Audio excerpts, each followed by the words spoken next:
Bom, a última coisa que a gente vai falar aqui sobre o clique é com relação aos grupos de comandos, que é uma parte importante também para a gente aprender a trabalhar. Então, vou criar aqui um novo diretório, que vai ser o diretório e.grupos. E aí, aqui dentro desse diretório e, eu vou criar um arquivo .py chamado grupos.py, que vai entrar aqui. E aí, eu vou pegar aqui do arquivo de opções, vou colar esse cara aqui, tá? Porque a gente vai trabalhar com vários. Opa, fechei o cara errado. Vai trabalhar com vários grupos de funções aqui. Bom, então qual que é a ideia, né?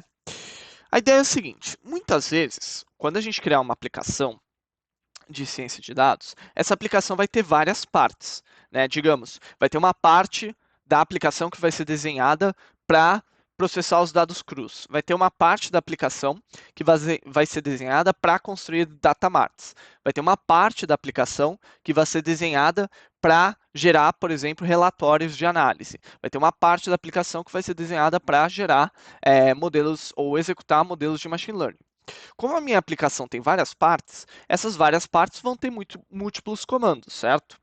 E o que acontece? Muitas vezes é interessante a gente conseguir organizar esses comandos de uma maneira clara, ou em que eles fiquem agrupados, tá? Então, como que eu trabalho com esses grupos de comando? E por isso que eu peguei esse cara aqui, que tem vários e vários comandos já desenhados. Bom, em essência, no clique, o que eu vou fazer? Eu vou escrever uma função, como se fosse uma função qualquer, que a gente já conhece, que eu vou chamar ela de CLI aqui. E nessa função CLI eu não vou fazer absolutamente nada, mas eu vou passar para ele um decorador. Quando a gente quer criar isso aqui como comando, eu coloco click.command, certo? Mas quando eu quero criar um grupo, eu coloco aqui click.group. E aí, ao fazer isso, ele vai entender que eu tenho um grupo de comandos que eu chamo de grupo CLI. E aí, para associar um determinado comando com o meu grupo CLI, eu venho aqui. Então, aqui eu tenho o click.command, certo? Agora eu vou trocar o click.command pelo cli.command. E aí eu estou associando o comando hello a o meu grupo, que é o CLI. E aí agora, aqui no if name equals main, eu vou trocar isso para CLI.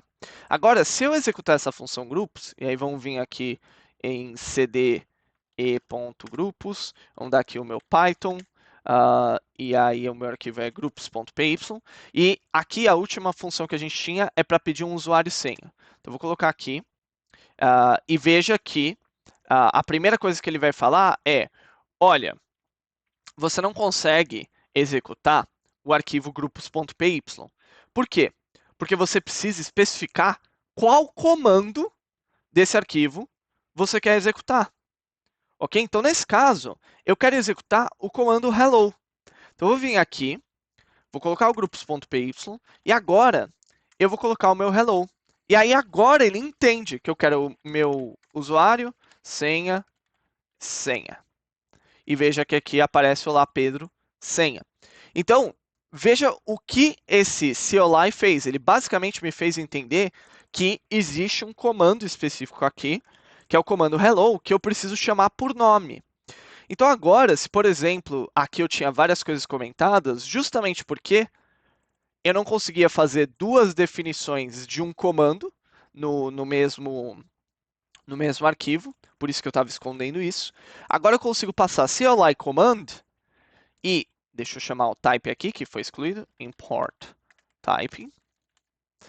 E agora, quando eu for executar a minha função, ao invés de passar hello, eu posso passar aqui múltipla. E aí aqui a gente sabe que a gente coloca olá mundo, por exemplo. E veja que ele vai chamar essa outra função, esse outro comando aqui.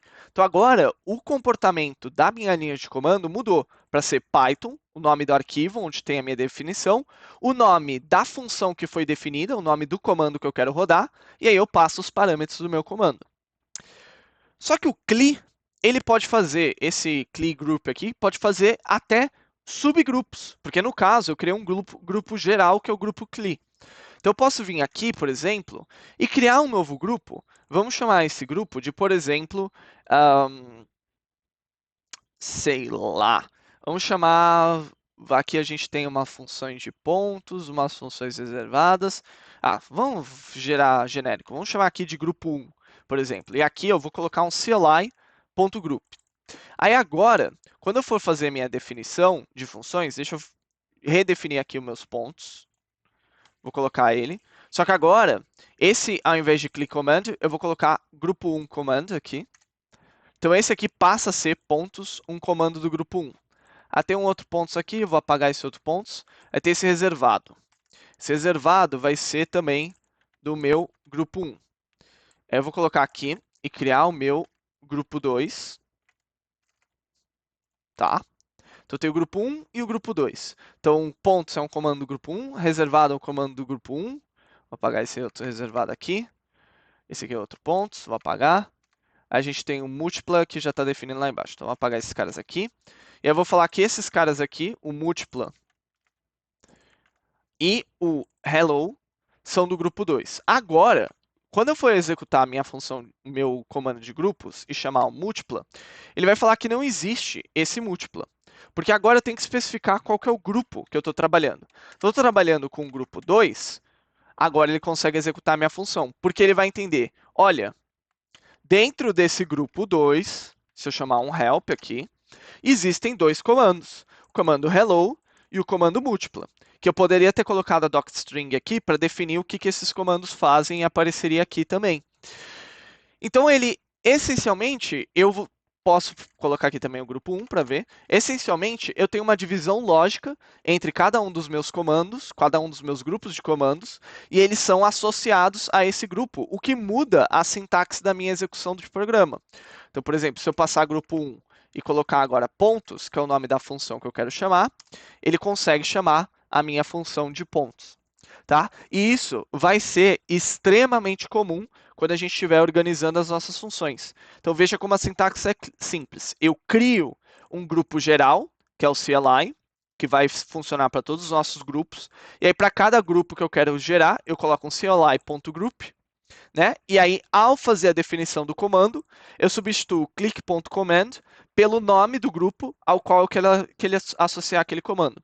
Eu poderia, por exemplo, ter feito assim CLI command, e aí, para chamar minha função de pontos, eu não preciso associar ela com um grupo também, tá? Só para vocês saberem. Não é porque eu criei um grupo que todas as minhas funções têm que ser associadas com um grupo.